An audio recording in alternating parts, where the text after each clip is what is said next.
Hi everyone, my name is Jordan Advansky. Me and my cat Khaleesi are here to present this video for you. So, understanding the social psychology of public speaking, I would say knowing your audience, knowing who you're talking to is a big part of that. Knowing your subject, what you're going to be talking about, and having a clear identified plan of how to move the conversation forward with your audience is really important. So you don't just want to go in there babbling and not knowing what you need to be talking about. You need to have an outline of exactly how you're going to set up the conversation or the public speaking. And a big part of it is just being engaging, knowing how to be entertaining, capture your audience's attention, whether it be through shock value, making jokes. If you're talking about something serious, just kind of like throwing in some data that's really important to the subject that you're talking about. And just the way that you speak, being confident and having a clear understanding of what you're going to be saying in your presentation, no matter which way you want to present that. How will I think this will affect my public speaking in the future? So I am not a public speaker really. I've always had a lot of anxiety with public speaking, but I think understanding your audience, like I said, is going to be a huge part of that.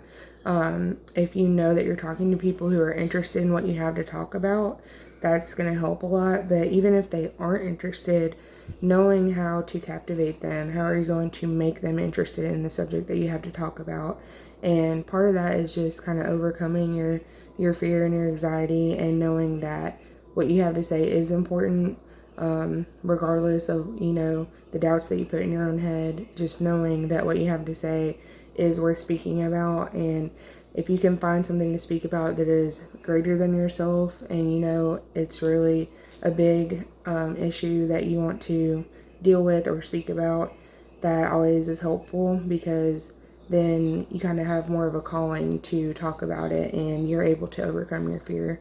And usually when I do get anxiety, when I speak in public, I kind of make myself aware of my anxiety instead of trying to push it away, because when you're aware of your emotions, you're able to experience them, think about them, notice that they're there, and kind of feel your way through it rather than pushing it away. Because then when you push your emotions away or your anxiety away, it comes back usually a lot worse, because you're just trying to get rid of it, and it's just an endless cycle. So just making yourself aware, stay in the present.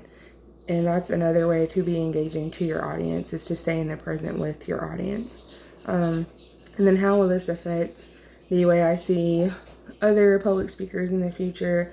Just knowing that they might be going through the same thing. They might be really nervous. They might have the same kind of issues with anxiety, but also, are they engaging? Are they talking about something interesting? Or, even something that's not interesting, are they making it interesting? Because you can take anything and make it interesting if you really try, if you have a strategy and a clear plan on how you're going to speak about something. So that's another part, like I said, having an outline and a plan and a strategy.